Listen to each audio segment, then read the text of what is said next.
Regarde ce téléphone posé sur la table de nuit à 3 heures du matin. Ce silence dans ton salon, cette absence de notifications frénétiques, ce n'est pas un vide, c'est une désinfection, une décompression nécessaire après une plongée en eau trouble.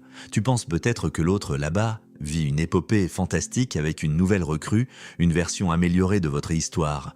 Tu te trompes de film, tu confonds le générique de fin d'un désastre avec le début d'un conte de fées. Ce que ce genre de personnage a perdu en te perdant, ce n'est pas juste une présence, ce n'est pas une simple compagnie interchangeable. C'est un système d'exploitation complet, une interface sur mesure que tu avais mis des années à coder, à ajuster, à affiner au prix de ta propre énergie vitale. Tu étais l'ingénieur en chef de leur stabilité précaire, le développeur patient de leur image publique et le service après-vente permanent de leur crise existentielle. Tu gérais les bugs de leur personnalité avec une abnégation de saint, tu colmatais les brèches béantes de leur insécurité chronique et tu servais de bouclier thermique contre les conséquences, souvent désastreuses, de leurs erreurs répétées. Tu étais celui ou celle qui traduisait leurs grognements en phrases intelligibles pour le monde extérieur, qui excusait leur impolitesse auprès de la famille, qui réécrivait leurs mails professionnels pour éviter qu'ils ne se fassent licencier. Tu portais leur sac à dos émotionnel, rempli de pierres qu'ils refusèrent de regarder tout en essayant de garder ton propre équilibre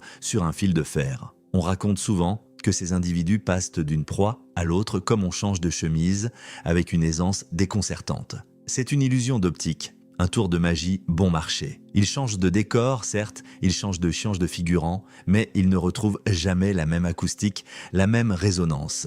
Tu n'étais pas un simple fournisseur de compliments ou une pompe à essence pour leur ego. Tu étais le chef d'orchestre invisible de leur santé mentale. Quand leur ego de porcelaine menaçait de se fissurer pour une simple remarque de travers à la boulangerie ou un mail de bureau un peu trop sec, c'est toi qui sortais la colle et le pinceau. Quand ils oubliaient l'anniversaire d'un contrat crucial ou d'un proche influent, tu étais leur mémoire vive, leur rappel constant. Tu lissais leurs aspérités sociales avec une diplomatie de haut vol, tu transformais leur médiocrité flagrante en un mystère fascinant aux yeux des autres. Tu étais le pare-feu ultime et l'antivirus. Sans toi, ils ne sont qu'un matériel obsolète, un processeur qui surchauffe en essayant de faire tourner des rêves de grandeur sur une base de données irrémédiablement corrompue. Imagine qu'ils essaient de retrouver cela. Ils cherchent désespérément la même saveur avec des ingrédients de substitution, des produits de bas étage achetés à la hâte pour combler le manque. C'est comme essayer de faire tourner un logiciel ultra performant, gourmand en ressources, sur une vieille carcasse d'ordinateur poussiéreuse. La nouvelle personne n'a pas ton historique de navigation. Elle n'a pas cette capacité intuitive presque animale de deviner l'orage avant même l'apparition du premier nuage. Elle ne sait pas que tel plissement imperceptible du sourcil signifie une crise de rage imminente, ou que tel silence prolongé est le prélude à une semaine de punition par le froid. Ils bégayent leur vie avec quelqu'un qui ne comprend pas leur langue maternelle, cette langue faite de manipulation, de sous-entendus et de besoins infantiles, alors que toi, tu l'as parlé couramment, avec toutes ces nuances les plus toxiques. Ils sont obligés de tout réexpliquer, de tout justifier, et leur patience est une ressource qu'ils n'ont jamais possédée. Ils vont s'agacer, s'irriter de devoir former ce nouveau miroir, car ils ne cherchent pas une relation, ils veulent un reflet parfait, immédiat et sans effort. Leur drame, leur tragédie secrète, est qu'ils sont devenus biologiquement dépendants de ta fréquence émotionnelle. Ce n'est pas une question de beauté, de jeunesse ou de compte en banque, mais de signature vibratoire. Tu leur offrais une sécurité ontologique qu'ils sont structurellement incapables de générer seuls. En partant, tu as emporté le mode d'emploi complexe de leur fonctionnement. Ils se retrouvent avec un moteur puissant, vrombissant, mais sans personne pour tenir le volant ou vérifier la pression des pneus. Ils vont essayer de forcer la nouvelle recrue dans le moule que tu as laissé, mais le moule va casser, car il a été forgé pour toi et par toi. On ne remplace pas un artisanat de précision, fruit de 1000 compromis et de 1000 souffrances, par une production de masse. Ils vont réaliser, dans le secret de leur nuit sans sommeil, que la perfection trouvée chez l'autre n'est qu'un miroir sans teint, où ils ne voient que leur propre vide béant. Ils cherchent ton fantôme dans les bras d'un autre, et ce fantôme finit par les hanter parce qu'il leur rappelle cruellement ce qu'ils ont saboté par pure compulsion de destruction. Cette sensation d'être remplaçable que tu ressens parfois est leur dernière manipulation, un venin à retardement qu'ils ont injecté avant de partir. Ils veulent que tu crois, que tu sois persuadé que n'importe qui peut faire l'affaire, que tu n'étais qu'un pion sur leur échiquier. Pourtant, observe bien leur tentative de retour, ces hoovering pathétiques, ces aspirations d'aspirateurs qui tentent de te ramener dans leur orbite. Pourquoi reviendraient-ils gratter à ta porte? Pourquoi enverraient-ils ces messages cryptiques si la nouvelle source était si miraculeuse? Pourquoi ces appels masqués, ces messages code 4, ces likes sur des publications datant de 3 ans? Ils reviennent parce qu'ils ont faim, une faim de loup pour cette nourriture spécifique que seul ton cœur, avec sa générosité particulière, sait cuisiner. Ils sont comme des toxicomanes en manque qui doivent se contenter d'un mélange coupé à la craie. Le manque est là, tapis derrière leurs publications éphémères sur les réseaux sociaux où ils affichent un bonheur de façade saturé de filtres et de légendes inspirantes. Ce bonheur est une publicité mensongère, un écran de fumée pour cacher une faillite émotionnelle imminente. D'ailleurs, parlons-en de ces publications, de ce théâtre numérique. Tu les vois étaler leur nouvelle vie, faire défiler des photos de vacances où chaque sourire semble chronométré, chaque posture étudiée. C'est une mise en scène pour un public d'une seule personne, toi. Si leur nouvelle vie était solide, si elle avait de la substance, ils n'auraient pas besoin de cette validation permanente, de cette mise en scène de chaque instant. Un roi n'a pas besoin de crier sur tous les toits qu'il porte une couronne.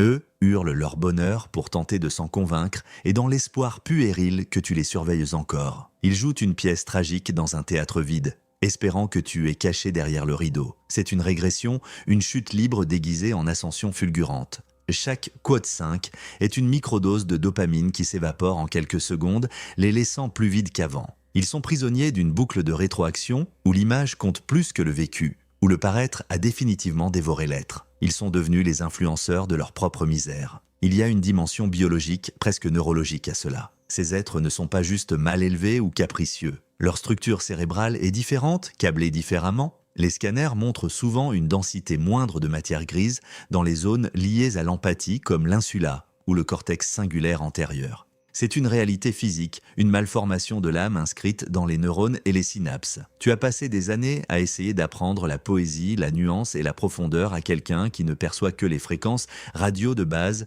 pouvoir, sexe, contrôle, admiration. Tu as investi tes trésors les plus précieux dans un puissant fond, espérant un écho qui n'est jamais venu ou qui n'était qu'une imitation de ta propre voix. Ce n'est pas ta faute si le puits est resté sec. Tu ne peux pas donner la vue à quelqu'un qui n'a pas de rétine. Tu ne peux pas faire entendre la musique à celui qui est sourd aux vibrations du cœur. Cette prise de conscience est la clé de ta liberté. Tu n'as pas échoué à les sauver, tu as simplement arrêté d'essayer de réanimer un hologramme. Leur karma n'est pas une foudre spectaculaire qui tombe un mardi après-midi pour venger tes larmes. C'est beaucoup plus subtil et beaucoup plus cruel. Leur karma, c'est de devoir rester eux-mêmes, chaque seconde, chaque minute, jusqu'à leur dernier souffle. C'est vivre dans cette prison de verre où tout est reflet et rien n'est substance, où chaque relation n'est qu'une répétition d'un scénario déjà écrit. Ils sont condamnés à la répétition éternelle, bombardement affectif pour séduire, manipulation pour contrôler, émiettage pour détruire, et disparition brutale quand la proie est vidée de sa substance. C'est un disque rayé, une boucle temporelle dont ils sont les seuls prisonniers. Toi, tu as le privilège immense de l'évolution, de la métamorphose. Tu peux apprendre, changer, grandir, te tromper et te relever. Eux sont des statues de sel figées dans leurs schémas archaïques, incapables de la moindre remise en question. Ils sont les spectateurs impuissants de leur propre naufrage, incapables de changer de trajectoire parce qu'ils refusent d'admettre qu'ils sont à la fois le capitaine ivre et le récif tranchant. Ils sont condamnés au premier chapitre de leur vie, sans jamais pouvoir écrire la suite. Ta valeur est une force concrète, palpable. Tu es capable de ressentir la douleur d'un inconnu, de t'émerveiller devant la lumière rase d'un coucher de soleil sans avoir besoin de le capturer pour exister dans le regard des autres. C'est cela qui les fascinait et les effrayait à la fois, ce supplément d'âme qu'ils n'auront jamais,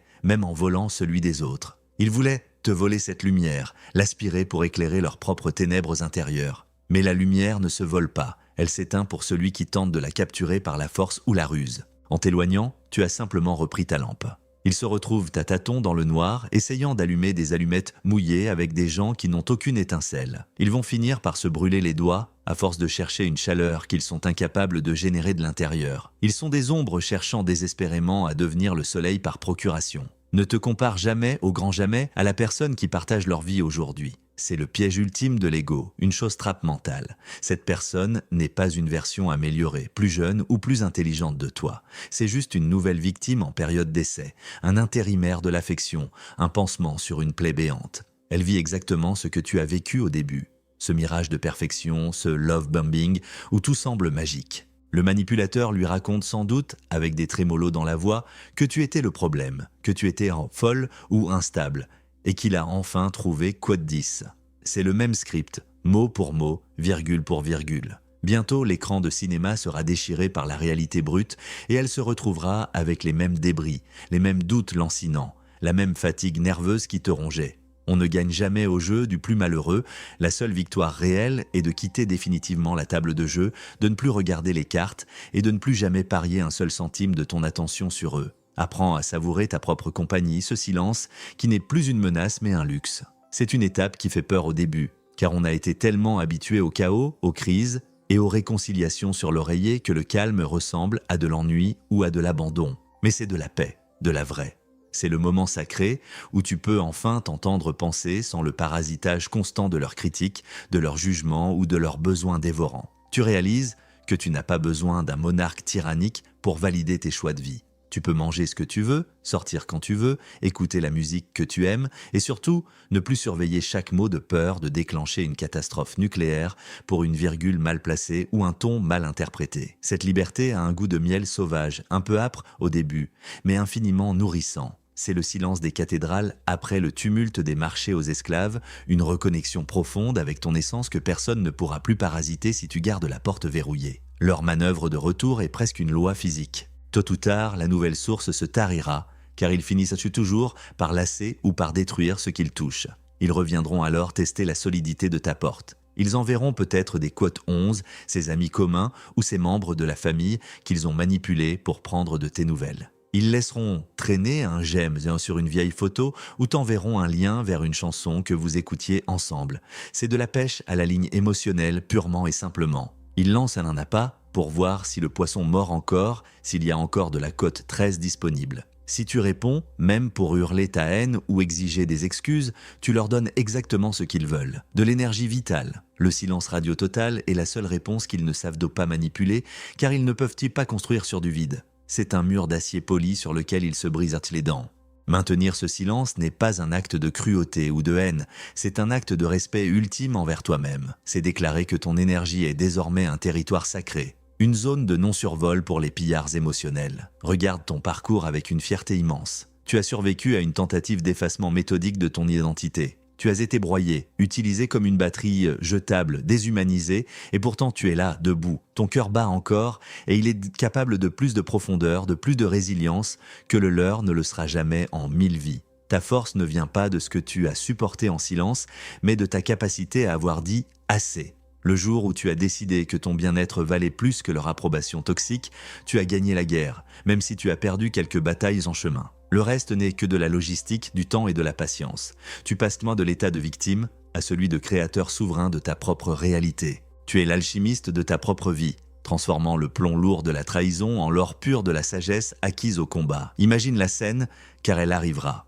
Ils sont au restaurant avec leur nouvelle conquête. Ils essaient de raconter cette blague que tu aimais tant, mais ça tombe à plat parce qu'ils n'ont pas ton sens du timing, ton intelligence fine. Ils essaient de commander ce vin que tu leur avais fait découvrir, mais ils ne se souviennent plus du nom, du domaine ou de l'année. Ils cherchent ton regard complice, cette étincelle d'intelligence partagée dans celui de l'autre, et ne trouvent bien qu'une incompréhension polie ou un rire forcé. C'est là que la solitude les frappe le plus fort, comme un coup de poing au plexus.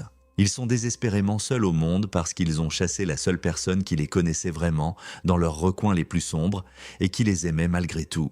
C'est une prison sans barreaux qu'ils ont construite brique par brique et ils en ont eux-mêmes forgé la clé avant de la jeter dans les abysses de leur orgueil démesuré. Ta vie n'est pas et ne sera plus jamais une salle d'attente. Tu n'attends pas qu'ils reviennent pour leur dire leurs 4 vérités. Tu n'attends pas d'excuses qui ne viendront jamais. Tu n'attends pas qu'ils soient punis par le destin. Tu reconstruis ton empire sur du granit, pas sur du sable. Chaque petit geste quotidien compte. Faire son lit avec un soin méticuleux, s'acheter des fleurs juste pour le plaisir de leur parfum, reprendre ce projet de dessin, de voyage ou de formation que tu avais mis de côté parce qu'il le trouvait inutile ou ridicule. Ce sont ces briques-là qui construisent une forteresse imprenable. Plus tu investis en toi, moins ils ont de prise sur ton présent. Ton attention est la monnaie la plus précieuse au monde. Ne la gaspille plus pour quelqu'un qui traitait tes trésors comme de la verroterie de bazar. Chaque minute passée à analyser leur comportement est une minute volée à ta propre renaissance. Parlons de la cote 17, ce fardeau invisible.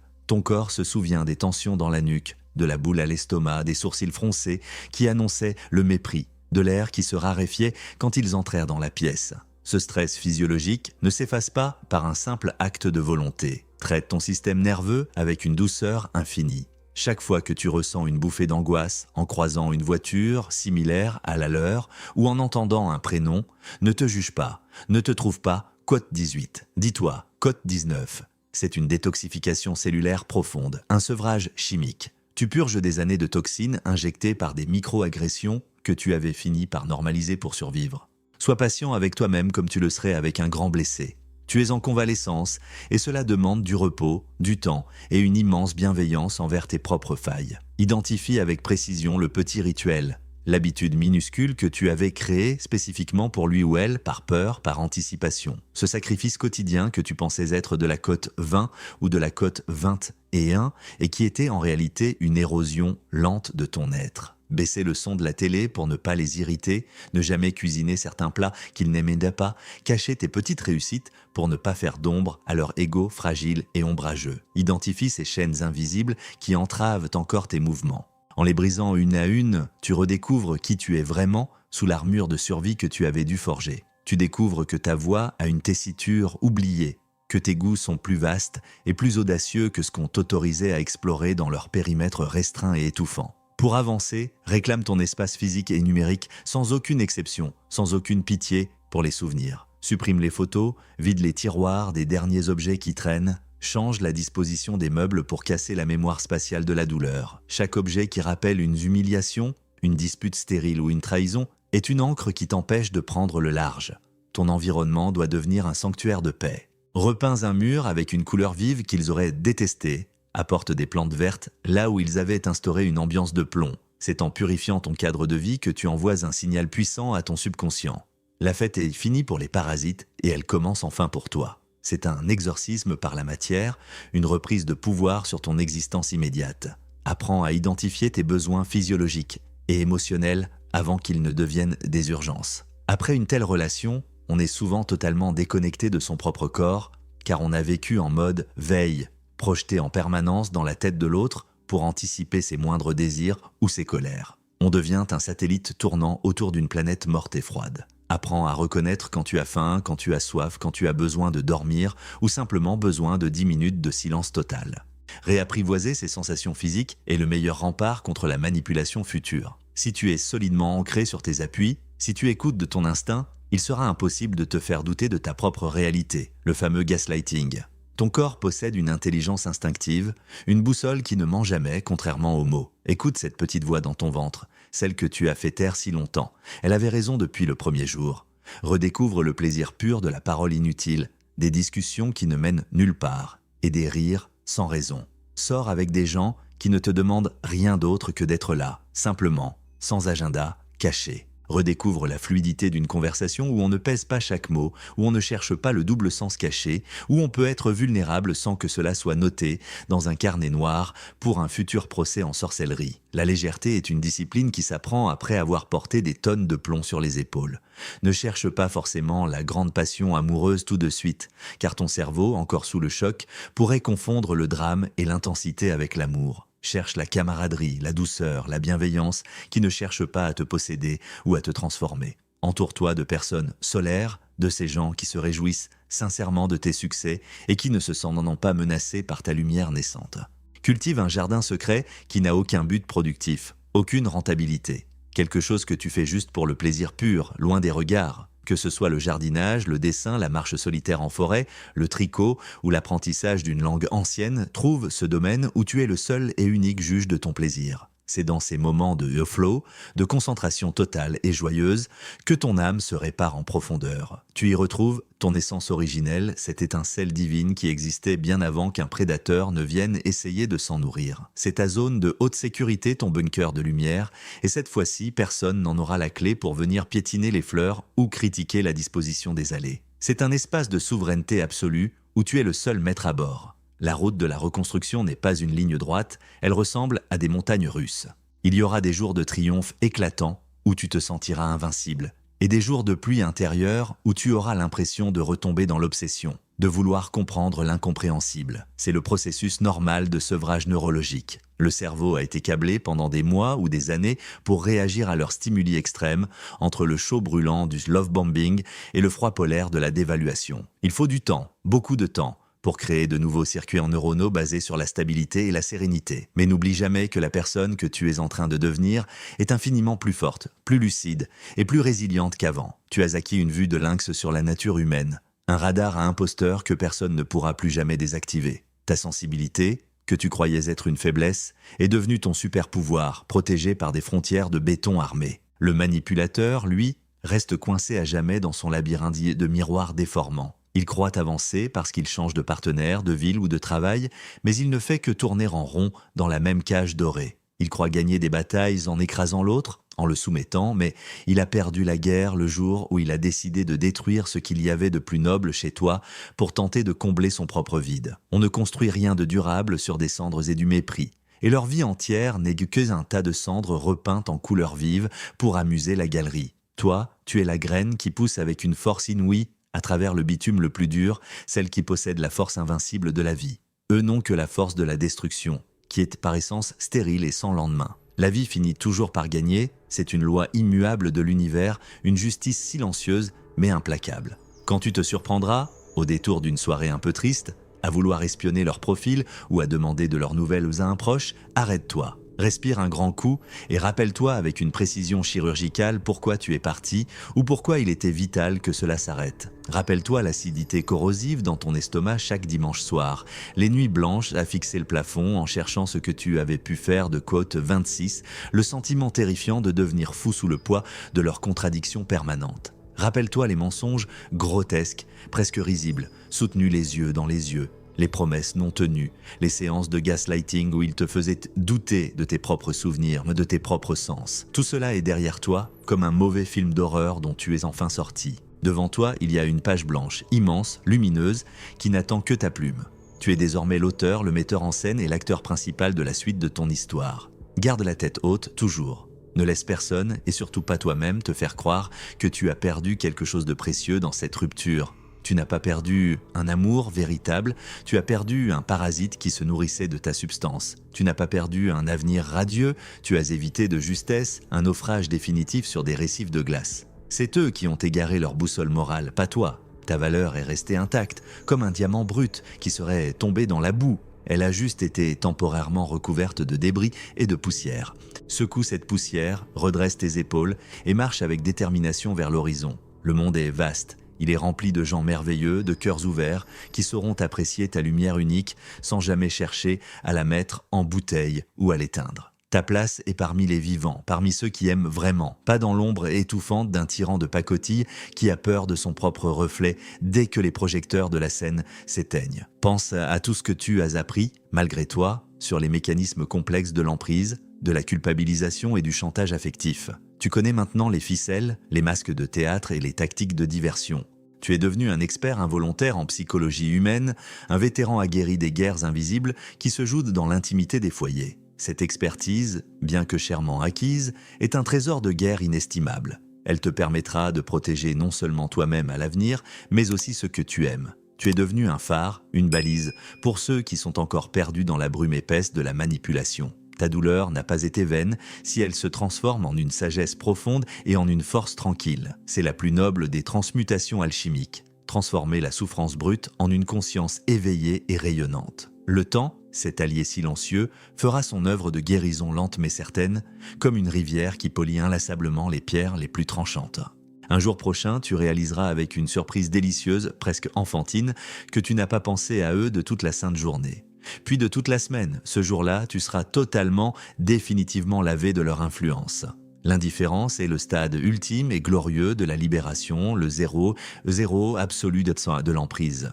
Ce n'est pas la haine qui est encore un lien passionnel, c'est juste une indifférence polie, un peu lointaine, comme on repense à un vieux film médiocre, vu il y a des années et dont on a oublié jusqu'au titre. Tu les verras enfin comme ils sont réellement. De petits êtres apeurés, fragiles, cachés derrière de grands mots et des postures de façade, des géants aux pieds d'argile qui s'effritent à la moindre averse de réalité. Chaque pas que tu fais désormais loin d'eux est un pas de géant vers toi-même, vers ton centre de gravité. C'est un retour au bercail, une réconciliation émouvante avec ton enfant intérieur que tu avais dû faire taire, ou pire, que tu avais dû trahir pour survivre à l'oppression.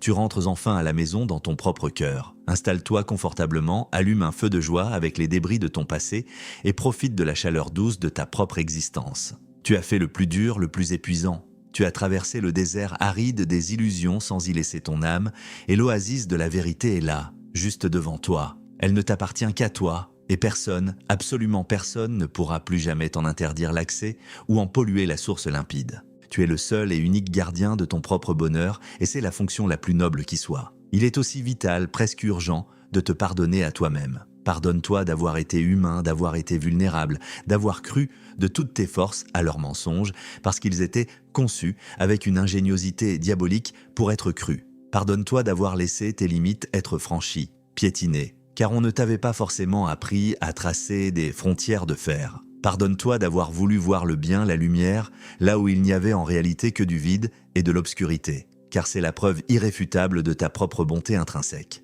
Tu as agi avec ton cœur, avec sincérité, et il n'y a absolument aucune honte à cela. C'est ta noblesse d'âme qui a été utilisée contre toi comme une arme de guerre, mais cette noblesse reste ta propriété inaliénable. Elle n'a pas été souillée, elle a juste été testée par le feu. Tu es sorti de l'arène avec des cicatrices, certes, mais avec une âme plus vibrante, plus consciente et plus vivante que jamais. Regarde les petites victoires quotidiennes qui forment désormais une montagne de preuves de ta réussite.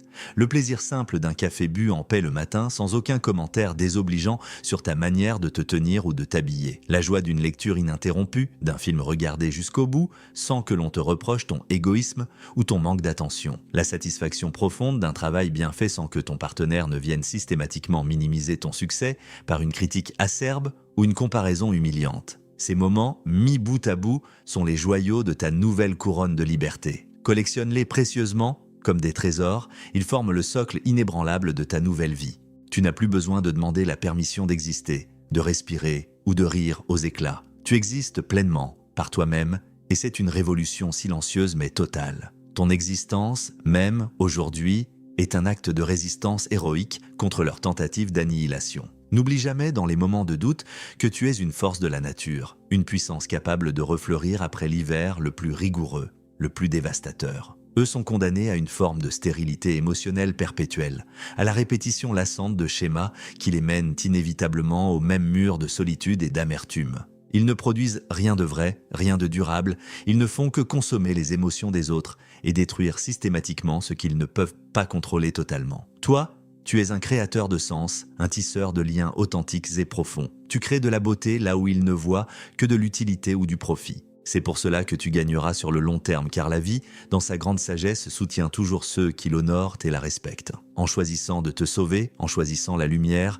tu as honoré la vie de la plus courageuse des manières. C'est ici et maintenant que tu reprends les commandes de ton destin. L'essentiel reste gravé dans l'air pur que tu respires désormais librement, sans la moindre trace de peur. Tu as en toi toutes les ressources, toute la force, et toute l'intelligence nécessaire pour transformer cette épreuve en un tremplin vers une existence que tu n'osais même pas imaginer sous leur emprise étouffante. Ne regarde plus en arrière avec nostalgie. Il n'y a plus rien pour toi là-bas, seulement des décors de carton-pâte, des promesses vides et des illusions qui se désagrègent au soleil de la vérité. Ton avenir se conjugue au présent, dans chaque petite décision que tu prends pour te respecter, pour t'aimer et pour t'honorer. Tu es libre et c'est la plus belle, la plus éclatante des revanches, être enfin soi-même. Sans excuses, sans masque et sans la moindre peur du lendemain. Garde cette flamme intérieure précieusement allumée. Protège-la du vent mauvais, des doutes et des regrets inutiles. Ne laisse plus jamais personne souffler dessus avec son mépris, son indifférence ou ses jugements à l'emporte-pièce. Tu es désormais le gardien sacré de ton propre feu, le maître incontesté de ta destinée, le capitaine souverain de ton âme. Marche avec cette certitude ancrée au plus profond de tes os. Le meilleur est encore à venir et cette fois-ci, il sera construit sur le roc inébranlable de ta propre vérité, pas sur les sables mouvants des besoins insatiables d'un autre. Tu n'es plus seul, tu es enfin avec toi-même, dans une alliance indéfectible, puissante et lumineuse. Si tu sens que ta valeur est enfin revenue à la maison, si tu sens ce poids s'alléger, fais-le savoir à l'univers d'un simple geste, d'une simple pensée. Un sourire sincère devant ton miroir ou un long, très long soupir de soulagement qui expulse les derniers restes de leur emprise. Tu as réussi l'impossible, ce que beaucoup n'osent même pas tenter. Tu as survécu au naufrage programmé de ton identité et tu as appris, dans la tempête, non seulement à nager, mais à naviguer avec brio. Tu es là, vivant, conscient, vibrant, et c'est tout ce qui compte réellement. Le reste n'est que du bruit de fond, un écho lointain qui s'estompe chaque jour un peu plus dans le lointain, comme le grondement sourd d'un orage qui s'éloigne définitivement. Bienvenue dans ta nouvelle vie, celle que tu as choisie avec courage. Elle t'attendait avec une impatience joyeuse et elle est infiniment plus belle, plus vaste et plus riche que tout ce que tu as connu jusqu'à présent. Respire. Tu es libre,